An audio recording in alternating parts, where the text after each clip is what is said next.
Welcome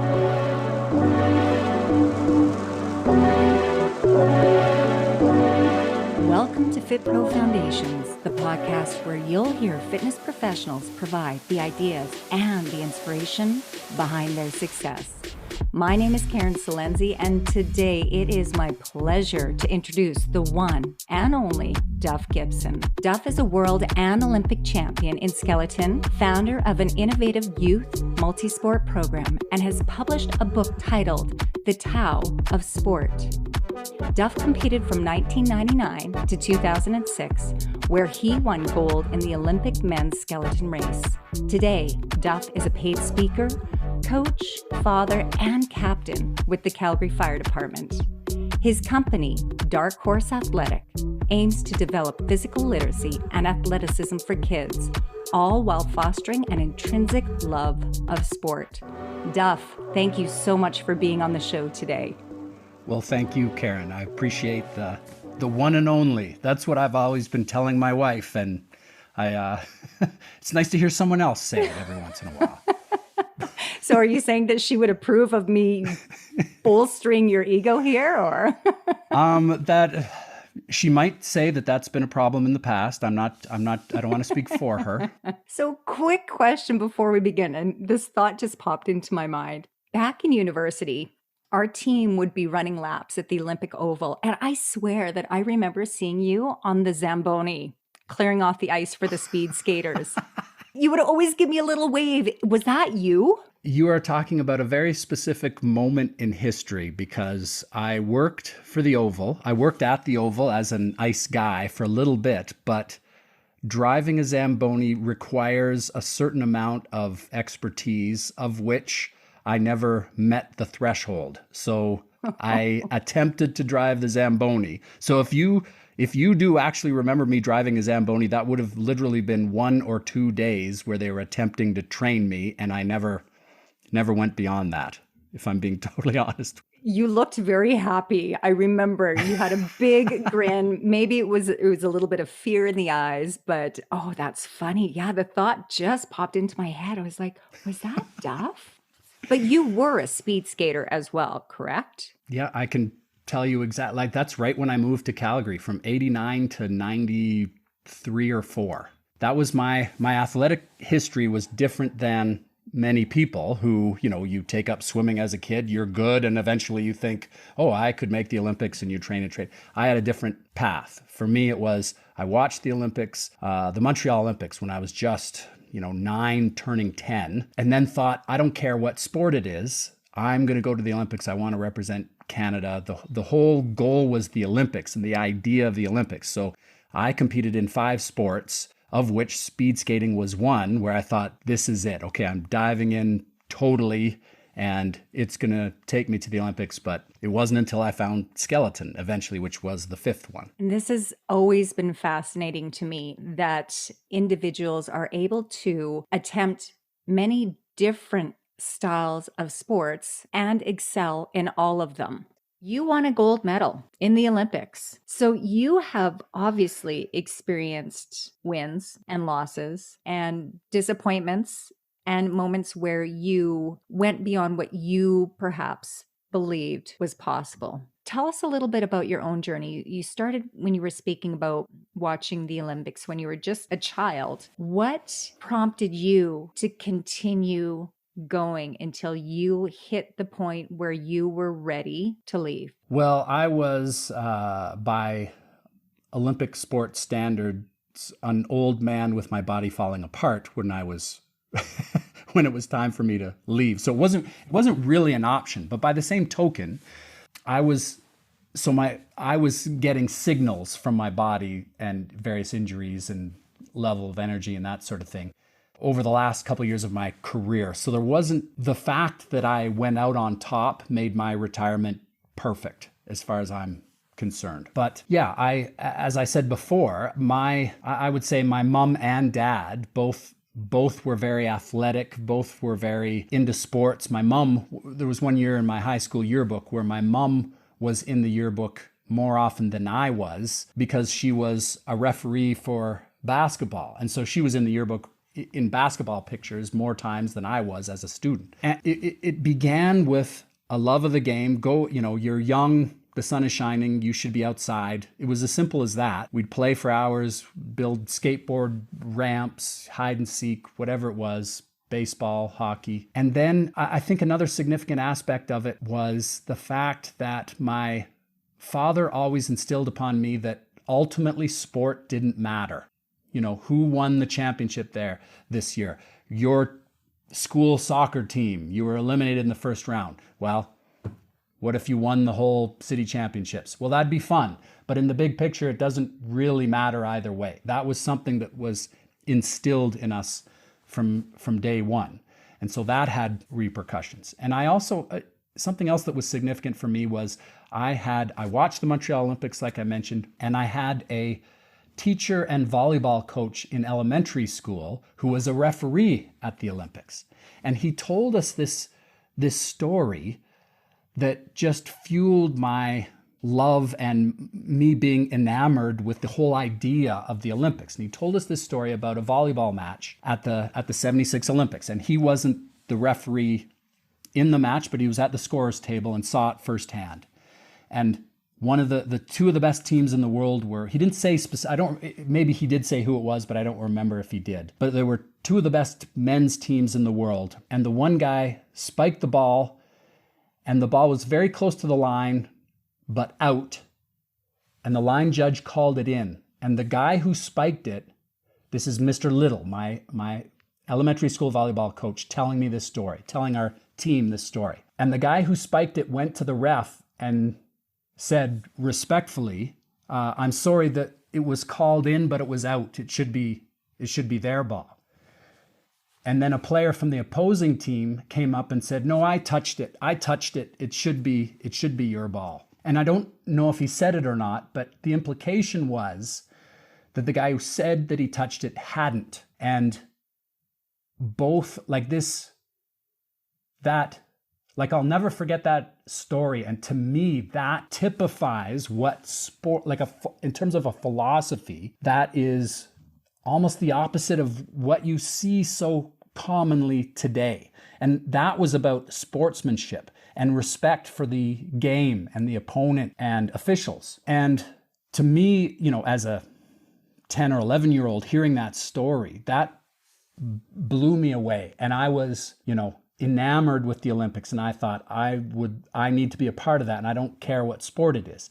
And eventually I tried enough sports where it clicked, and it was fueled, and it continued on only because it was always something that I loved to do and trying to get better. And I'm 54 now, and I still am motivated by a challenge, and I still love to, with paddleboarding, with mountain biking, whatever it is. I will never be the world's greatest mountain biker at 210. There's no successful, cross-country mountain bikers who are more than 135 probably. There's some great joy in that. And so that was always, people sometimes say, oh, you were 39 when you finished. What great perseverance. Well, it had nothing to do with perseverance. It had to do with finding what you love to do and challenging yourself and loving that challenge and progressing. And success ultimately related to that, and the fact that I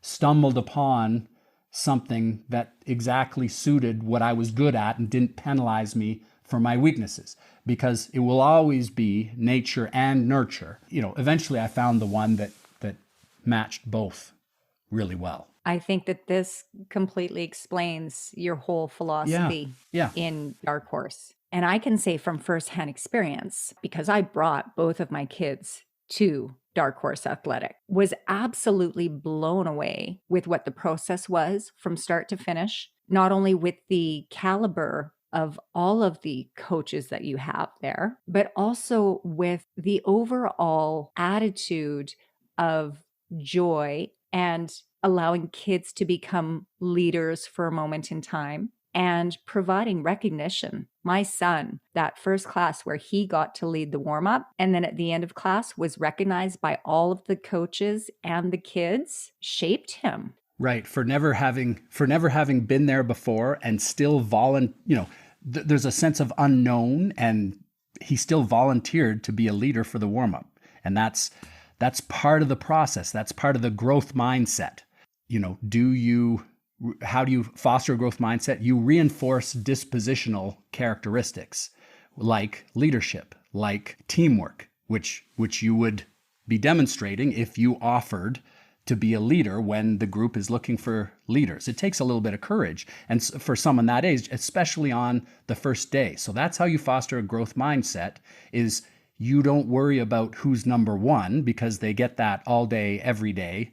That's how the world operates. They get enough of that. They're not going to miss that. But to foster a growth mindset, you validate or reinforce dispositional characteristics, which are better predictors of success anyway. So you've hit on one of the key aspects of the program, and I very much appreciate how kind you're being about it. And I've been very lucky, I think, with the instructors. I feel like I'm batting 1,000 with the coaches that I've hired, and I think we have 3 of them who are graduates of the Mount Royal Physical Literacy program, and that's been a great thing. But is that partially why you reached out to me to be a part of this podcast in the first place, is your firsthand experience with the program? I believe right now that there's 2 highly underserved markets when it comes to fostering health and wellness through activity, and that is seniors and children. And it's not just because of the pandemic. It's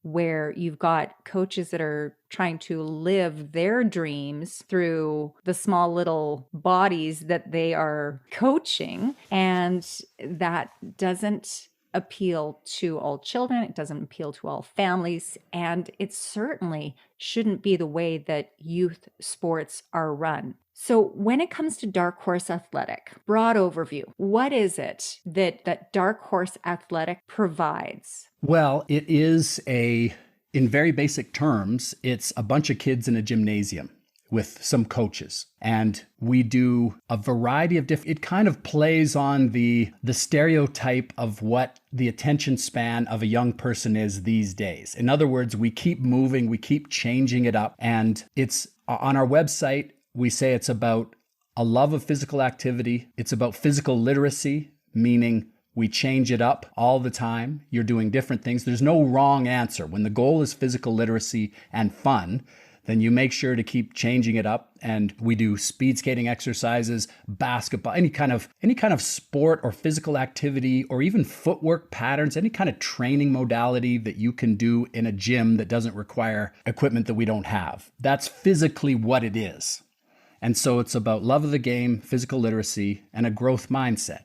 And so for a growth mindset, we typically don't play a game of basketball. We wouldn't, there's very little, we do some relays, we do some team events where it's one team against another team, but there's no scenario in which someone will go head to head against someone, because it's really about you challenging you. And ultimately, I would argue that sport at the highest level, on the other end of the spectrum from kids sport, is ultimately about you challenging you. That's how you get better at anything in life. So the example I often use is for basketball, we're not going to have a game of basketball. Every kid gets a basketball, and we'll do challenges and we'll do progressions, meaning step 1 is typically, and this is dependent upon the age or skill level of the group that's doing basketball, but we'll probably start with, okay, here's some basic instruction as to how you dribble a basketball.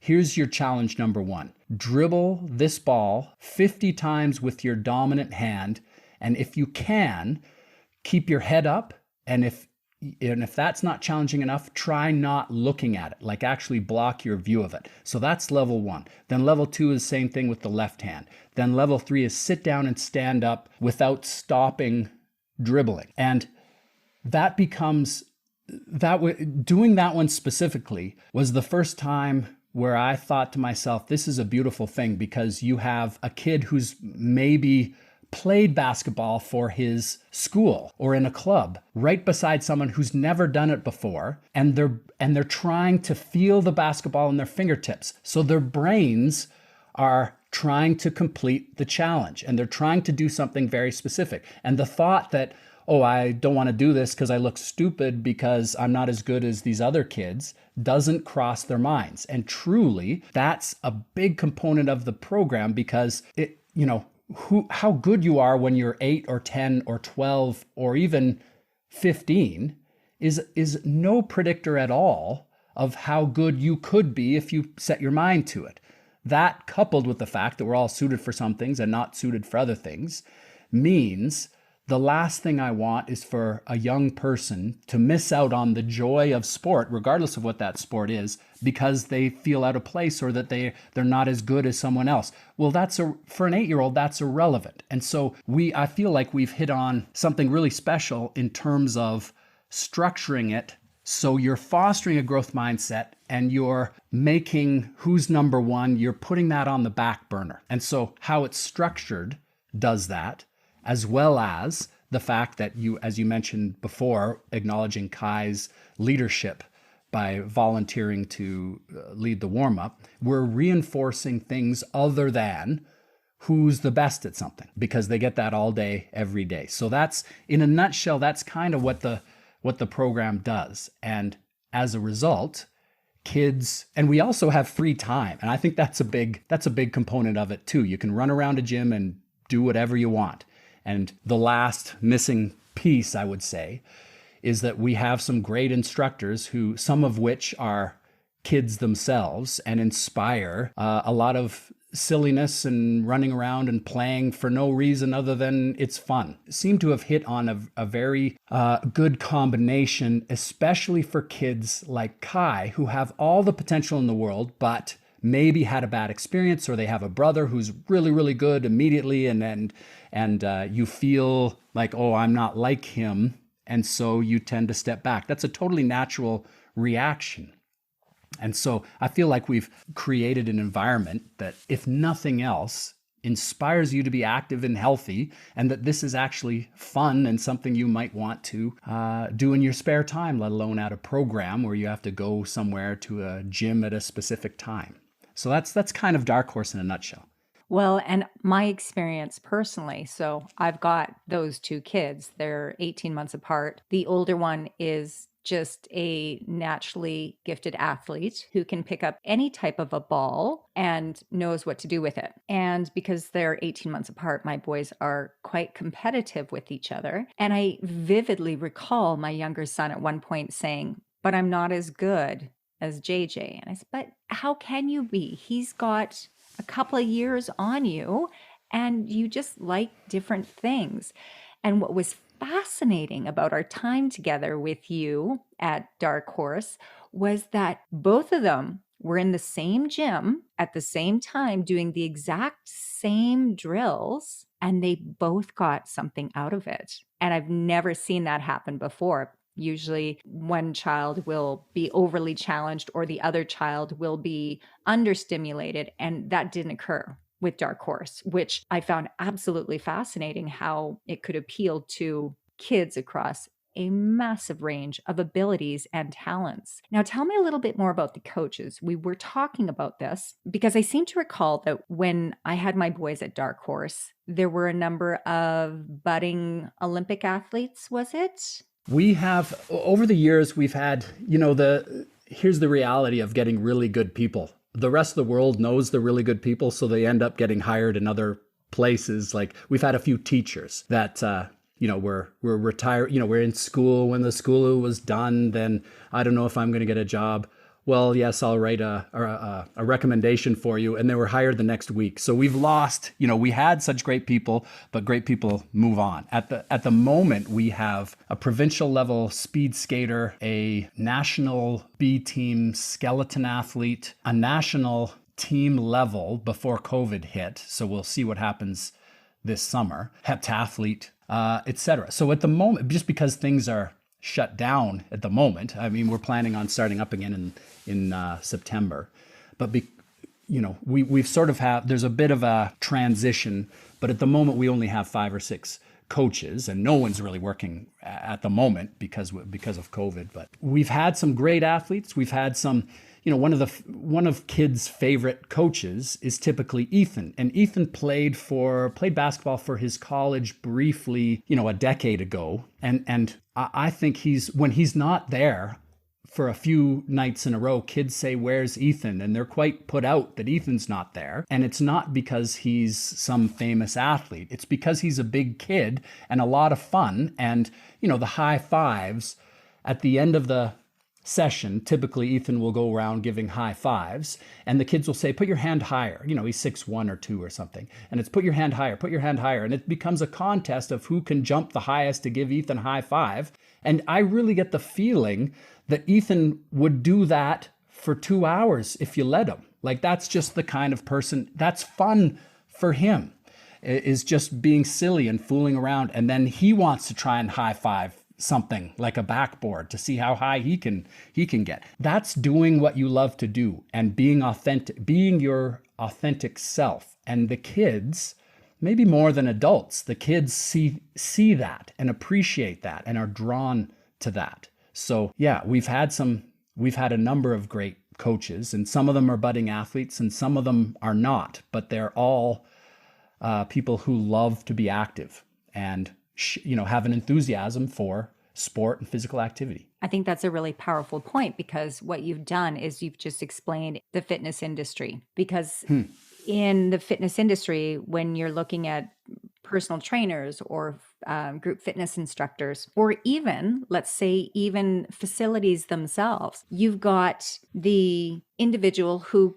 could literally be your neighbor who is training you, or your mom and pop shop, Yep. all the way up to the celebrity endorsements or celebrity trainers, or the big shops, the Equinox, the Peloton instructors. And I am always a big believer in there is always someone for everyone. So there is a fitness class and a fitness instructor for every single person. Nobody wants to all go to the same person. And this is why it's so important to have that type of diversity, because we all want different things. And I think that's what I hear you saying with Dark Horse is not only are you creating the diversity in the physical literacy and having kids experience a plethora of different types of athletic abilities, but you've got that in your coaches as well. And I think that's amazing, because we're all going to respond differently to different things.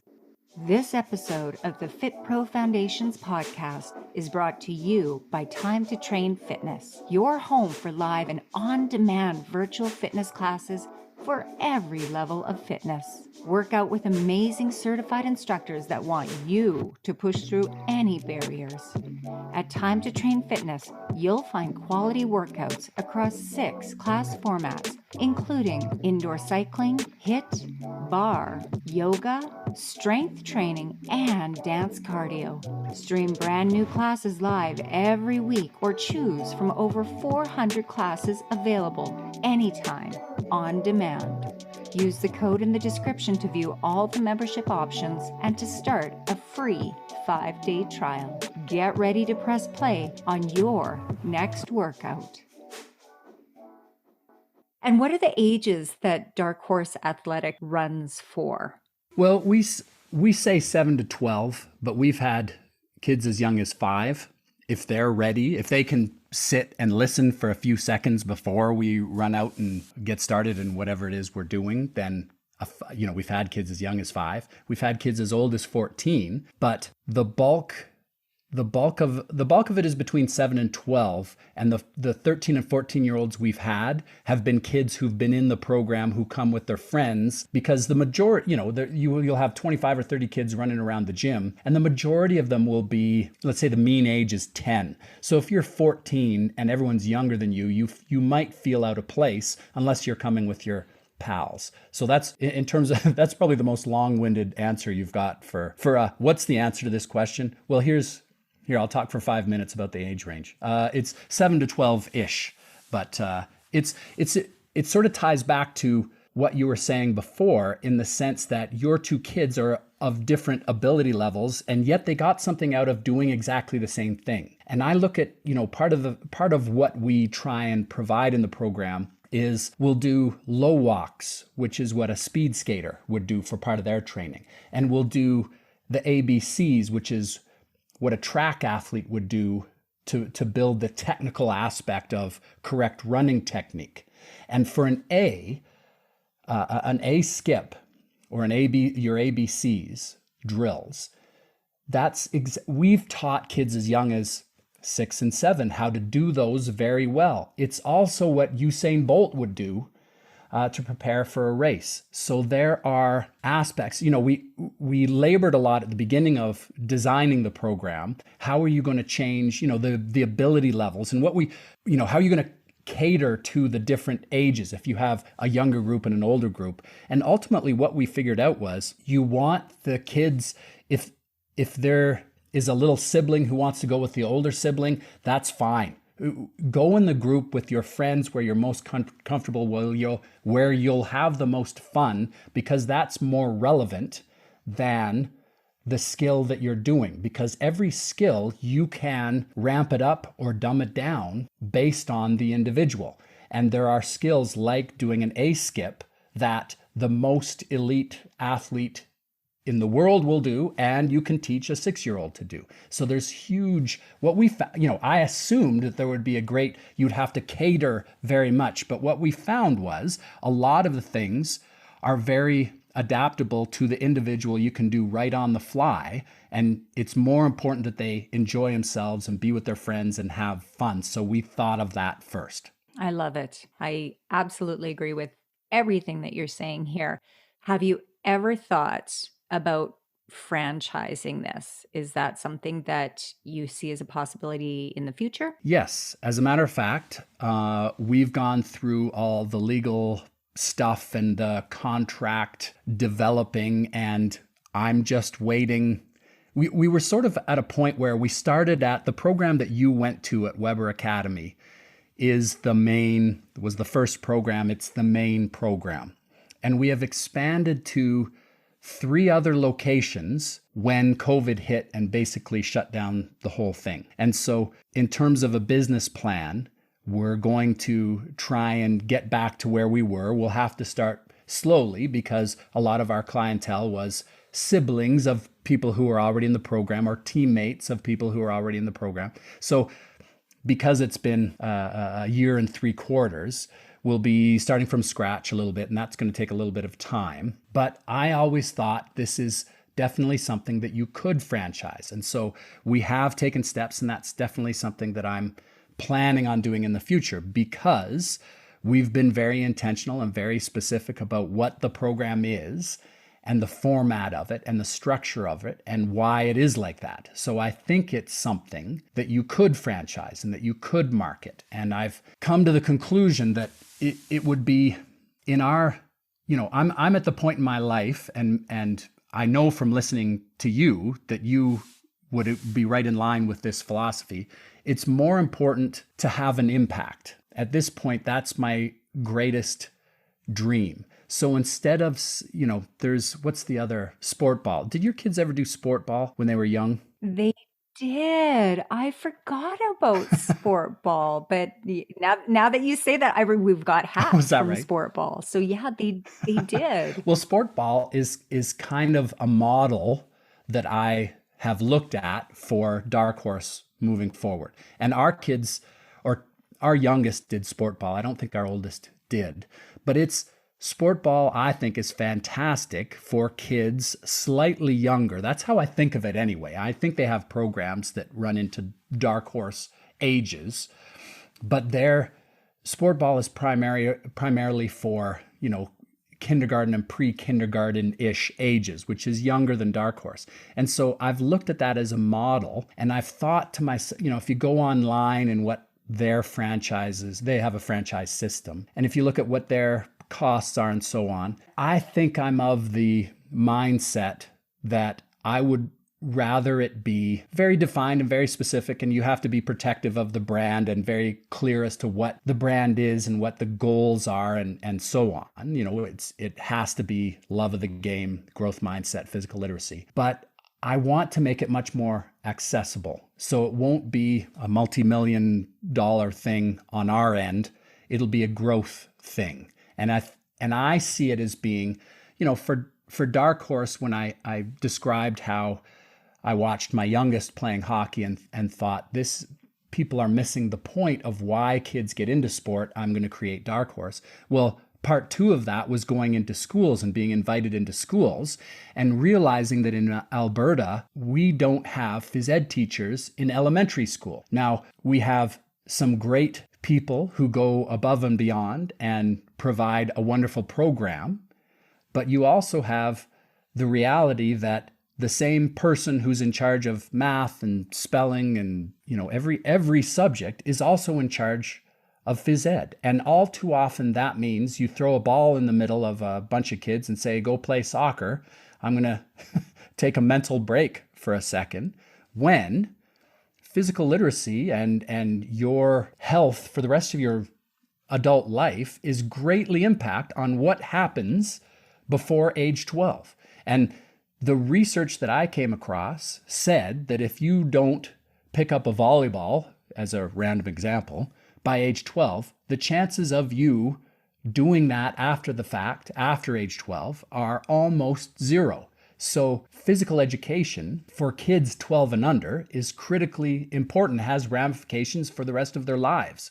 So my goal is to get what I feel like I've stumbled on, something that isn't rocket science, but is structured in a way where, exactly like we were talking about, the kid who thought they didn't like sport or didn't like competition. I feel like we've had parent after parent come in and said, we're trying whatever we can. They're just not that active. They're just not interested. I feel like we're batting 1,000 with those kids because we take the head-to-head competition out of it and remind kids that it's really about you challenging yourself and getting a little better. That's really fun. That's really rewarding. And so I feel like we've got a package that would benefit a lot of people if we could get it out there. So that is another long-winded answer, Karen, to a very simple question. But yes.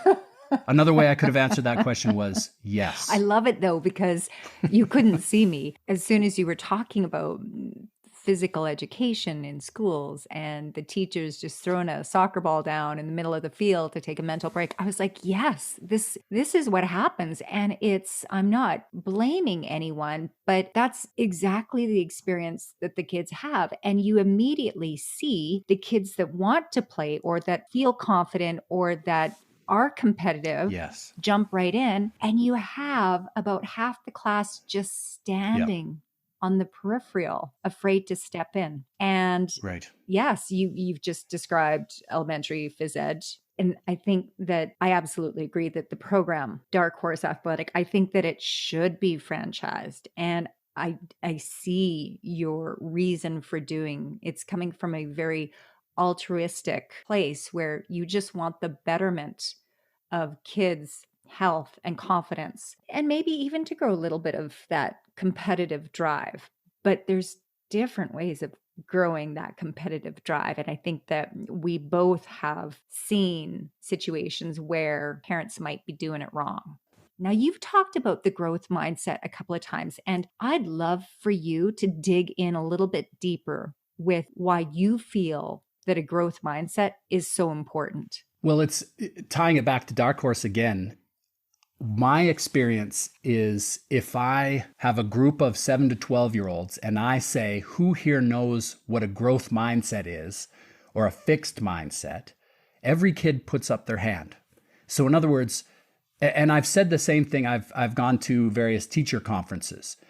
And if you ask teachers what a growth mindset is, what a fixed mindset is, they can give you a definition. They can speak of it in very superficial terms, but certainly with the kids, but surprisingly with the teachers, if I say, okay, who's read Carol Dweck's book, which would represent a commitment of 6 or 7 hours, almost no one had read what it really means and how, and where the rubber meets the road, what how you cultivate one over the other and why that would make a difference. And so what people know on a basic level is that a growth mindset, here's the most basic version of it and the least valuable version of it. What's a growth mindset? Well, you work at something, you get better at it. Well, the minute you learn to read, you've experienced that firsthand. What does that mean beyond that? Well, okay, let's dive a little deeper and find out what's a fixed mindset. Well, a fixed mindset relating to sport, and it would apply equally to math or leadership or whatever skill you want to talk about. But in a sport context, someone with a fixed mindset believes that athletic ability is something you have or you don't have. You're a good athlete, you're good at everything, or you're not, you're sort of clumsy and you're not. Okay, and here's where the rubber meets the road. Where this all becomes relevant relates to failure. So if you believe that you have talent and you're successful as an athlete because you were born that way, then failure becomes something very personal to you. And every athletic contest or practice becomes a proving ground because failure is showing that you don't have what it takes. So if you have a growth mindset, you see failure as, oh, you don't like failure. No one likes failure, but it's not personally insulting to you and your ability. It's just part of the process. Okay, so I think this is something I talk a lot about in my upcoming book, actually, is how you look at failure. And a lot of this stuff is cultivated when you're very young. So dark horse age, how you look at failure. Because the greatest athletes, and it's funny, I've got 9 thoughts going through my mind at the same time here. For kids, if they participate and lead a healthier lifestyle, that's great. That's great. If that's for my own kids, if that's all that ever happens, then that's the point of youth sport. But we push them too hard because we want them to be successful. And so my point that I bring to this equation again and again, it seems, is that if you want them to be successful, then make them love it as kids. Because to lead a healthy lifestyle and or have the potential to be good at something later on, both come from the same foundation, or both are irrelevant. Talent is irrelevant if they don't love it when they're young. So they both are on the same foundation. And so, sorry, I sidetracked myself there and I forgot where we were going. Growth mindset. It's those 9 thoughts Growth all mindset. running simultaneously. Yes. I'm sorry about that. So the growth mindset, what was my point about the growth mindset? Is that the successful athlete is the one who fails and is chomping at the bit to practice and get better and take another shot at it. They don't enjoy the failure. No one, everyone would prefer to win all the time, but the growth opportunity is the failure and how you react to it. The whole conclusion of Carol Dweck's research was that those with a growth mindset are more successful because those with a fixed mindset didn't seek out the challenge of tougher competition. They tended to avoid situations in which they might lose because failure is seen as too personal. And so ultimately, how we coach or groom our kids relating to failure is much more relevant than whether they win or lose a kid's hockey game when they're young. I love this. So that's the summary of Carol Dweck's research. It's how you look at failure. Because fixed mindset, you tend to avoid situations where you might lose. So you don't challenge yourself, you don't grow, and ultimately that's less successful. And then that begs the question on how do you cultivate a growth mindset versus a fixed mindset? That is the underpinning of Dark Horse Athletic, teaching kids that dropping a ball isn't failure. It's just a step along the mastery. Yes. In fact, I can think of an example. I had a very vivid aha moment watching my oldest son play baseball. I don't know if your kids ever played Little League baseball, but it's for 12 and under.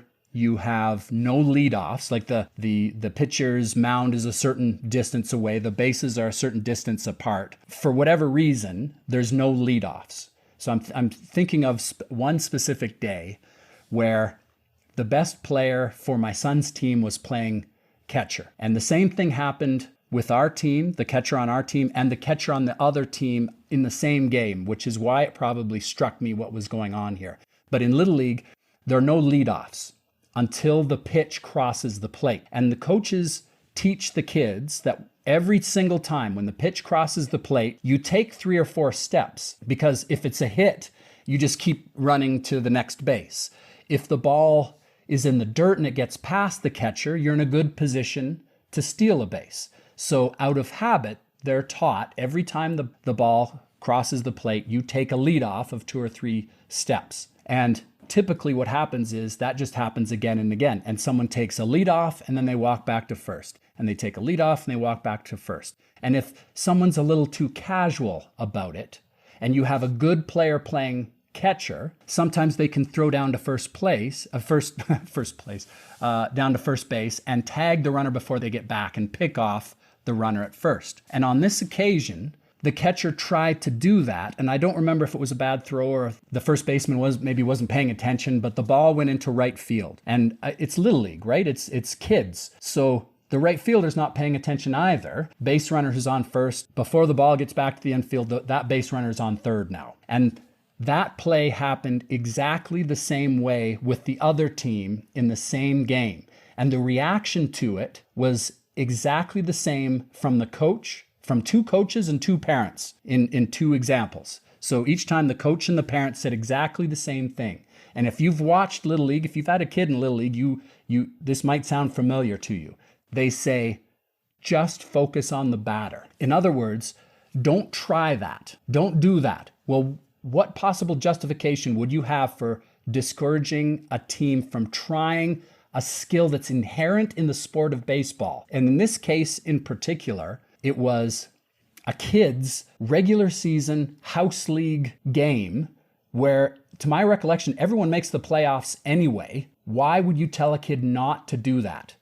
The only answer to that is we're trying to win. It's harder to win if you make a mistake and someone advances on the base pad. And then I thought to myself, how many times would Russell Martin or Yadi Molina or some other major league all-star back catcher, how many times do you think they would have thrown a ball into the outfield trying to do that growing up or at the major league level? But we don't want our kids doing that because we're trying to win this kid's regular season house league baseball game. It really struck me at that time that that's a very subtle way in which winning actually impedes development. Why are we so afraid of losing? Every time we chastise a kid for making a mistake, or every time we're do something as simple and positive and supportive as being really, really happy when our kids win a kids' sporting contest and are not as happy when they don't win, we're giving a message.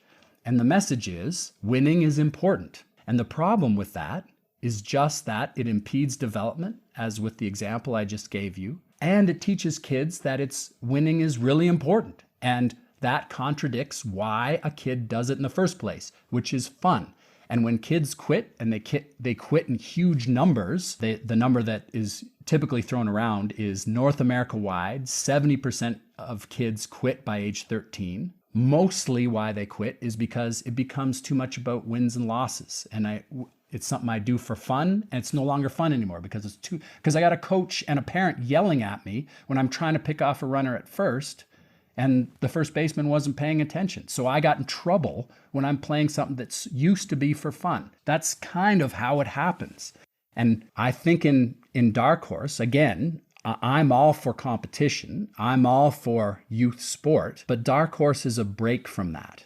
And those messages and what we're ultimately teaching a kid, and that this can be fun whether you win or don't win. And that's a huge part of it, is the growth mindset, is not having a fixed mindset. This is fun whether you win or lose. How do you foster that as a parent? It's like, I love to watch you play. That was so awesome how you did today. That's a really good team you were playing. And that's the best I've seen you guys play. I bet you if you played them again, you might even have a chance of winning, as opposed to you screwed up throwing into right field there, as if that would motivate a kid. Well, that undercuts a kid's motivation. So I feel like we've really hit on something with regard to Dark Horse, because ultimately those institutions exist for development, not to train kids to go to college and play Major League Baseball, which is, some of us forget that sometimes, I think. It's also very important to remember that winning is a singular point in time. Winning is over just as quickly as it came Yeah. about. So if you're not fostering the growth through development and through loss and through figuring out what works better in different situations, then you're creating this society of kids that will only feel successful when everything goes right. And that's a scary thought. That's a really scary thought. Yeah. And it's why I want my kids, the one positive, the silver lining where all the sports have been canceled over last winter. The silver lining is my kids skied more than they ever have. And my one kid is really into skateboarding now, and it's a social thing, and it's tons of physical literacy development. And those are things, maybe not the skateboarding, maybe you don't have a 70-year-old skateboarding, but you certainly do have a 70-year-old skiing. That's potentially something they'll do for the rest of their lives. And the fact that they're doing it because they enjoy doing it.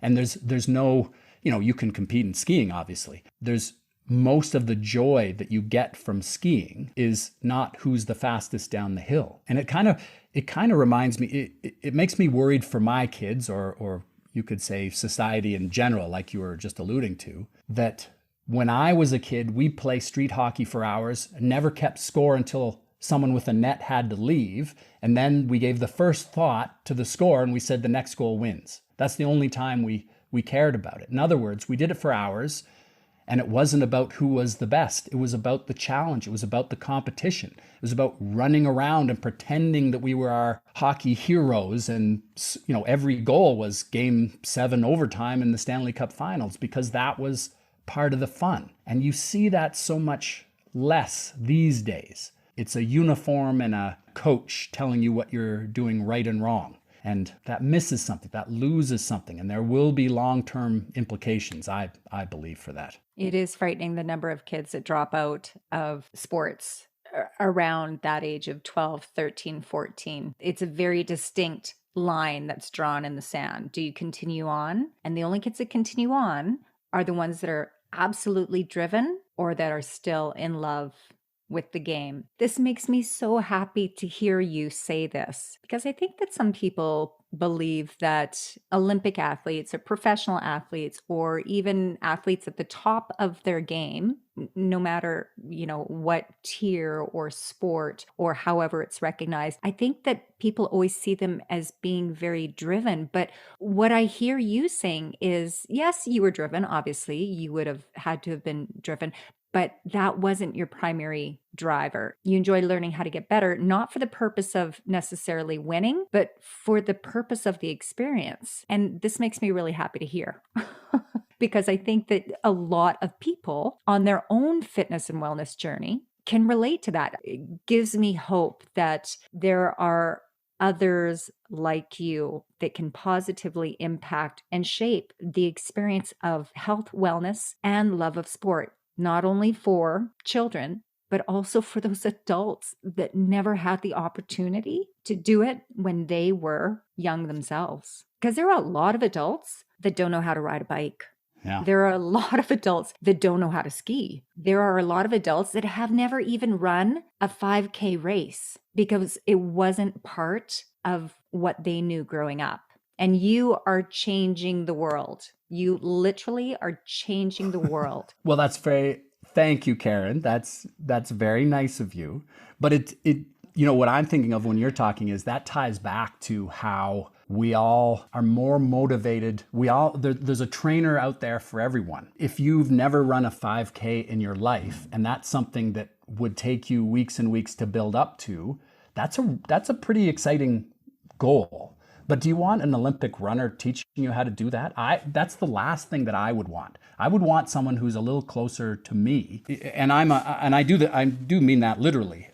Some people might look at me as an Olympian, but as a runner, I'm an example of someone like every single human who is really well suited to some things and not suited to other things. And I very much enjoy riding my bike or paddleboarding or running or doing something for a longer period of time. But I am no one would ever confuse me as being an expert in any of those things. So you and Usain not buddies? Usain Bolt?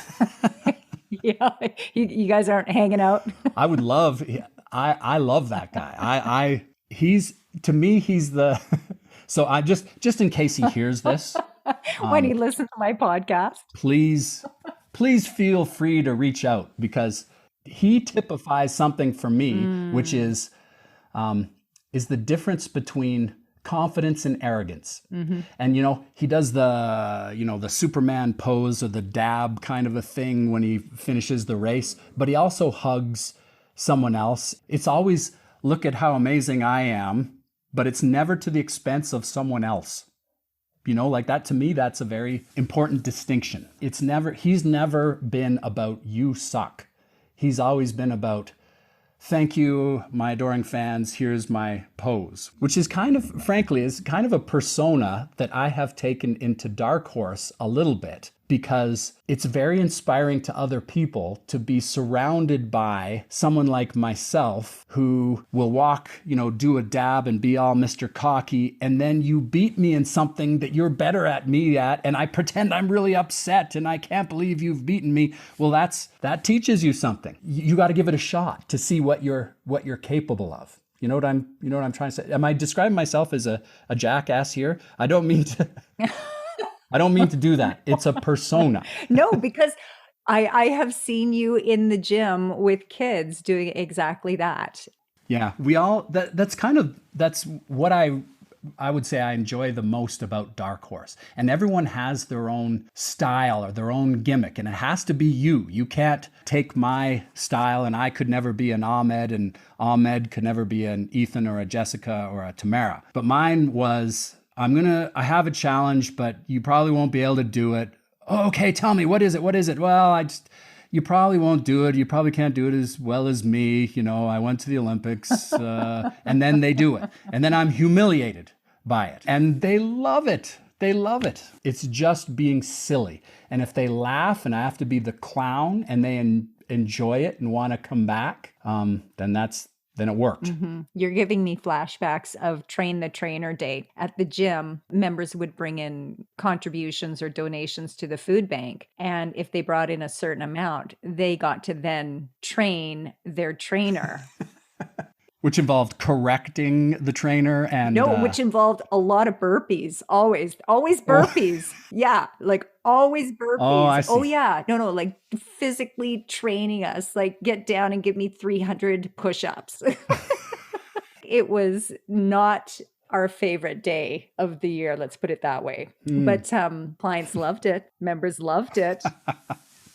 I see so many parallels and connections between what you're doing with kids and what I do with adults, and just how we all have a place in being able to shape, support, and lead individuals into loving movement. And I'm really excited to hear that you have an idea or there's plans in motion to franchise Dark Horse, because as I mentioned before, it is certainly one of the most underserved populations for many of the reasons that you mentioned, but also because of COVID. I'm trying to be conscious of our time here. Although I could talk to you about all of this stuff forever, because you're like the walking encyclopedia of every sport and player.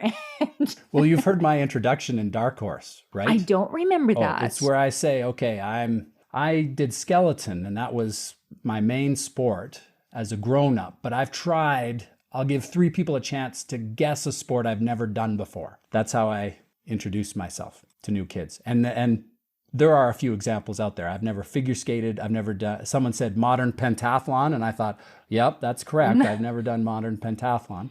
Synchronized swimming? Nope. No. Took a unit in phys ed for synchronized swimming, so I'm going to count that. Cricket? Yep. Tried that twice in my life, that kind of thing. The kids must love that.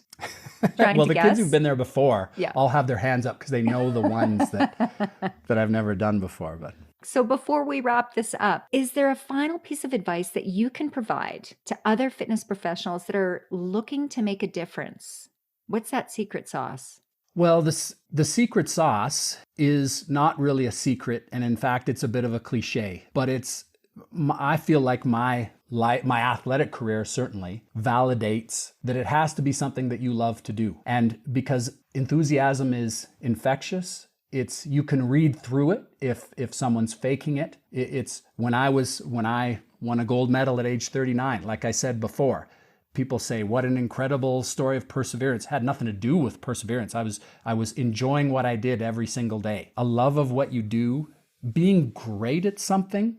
If it's a sport, there's a genetic component. But if it's leadership, if you're trying to inspire a love of physical activity, then genetics has nothing to do with it. In fact, as you mentioned, there's a certain client out there who would appreciate a trainer who wasn't shredded and muscular and all this sort of thing. And that would be the best trainer for that person. And so the genetics don't matter in almost, starting your own business, writing a book, right? Getting a degree, getting your law degree, whatever it is, genetics don't matter almost the rest of the time. And what does is your interest and love for what you do. That's the not so secret sauce, I'd say. Very valid points, all of them. And I think that you're a perfect example of exactly that. Continuing to do what you love because of how it makes you feel. If people want to know more about Dark Horse Athletic, the web address is darkhorseathletic.ca. Yep,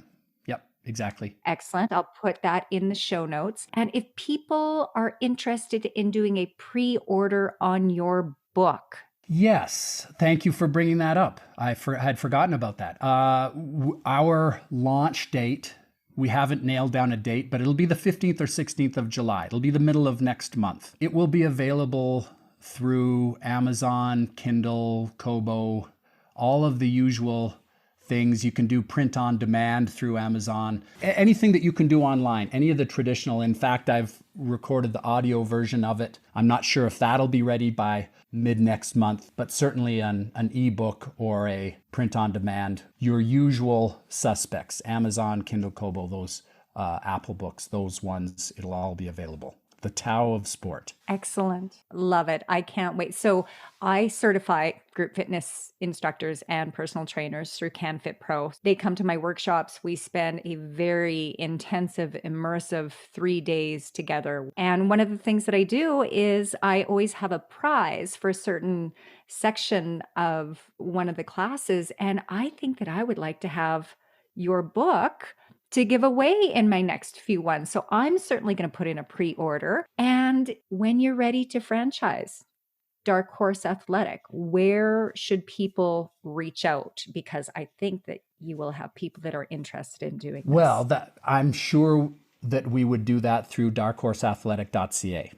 I think, I'll probably reach out to a few individuals. I would love it if someone would contact me and was interested, because we could bring them in to see the Weber Academy program and see what it's all about firsthand and that sort of thing. And that's really easy to do if you live in Alberta. So yeah, we're jumping ahead. I'm in full on book mode at this moment. The game plan was to get the physical actual program up and running again before I started thinking about franchises. But if someone wants to jump into that right away, then I'd be more than happy to entertain the discussion, and all the contact information and this sort of thing is on darkhorseathletic.ca. And I absolutely would endorse anyone wanting to do that, because I have seen the program. My kids have experienced it. And I think I even wrote you a review. I was so impressed. And this was a few years ago before I had this podcast and invited you to be on. And the reason I invited you to be on is because I respect you so very much. I think that you are a phenomenal speaker. You are an amazing leader. And I think you're doing all the right things. So with that, Duff, I just want to say thank you so much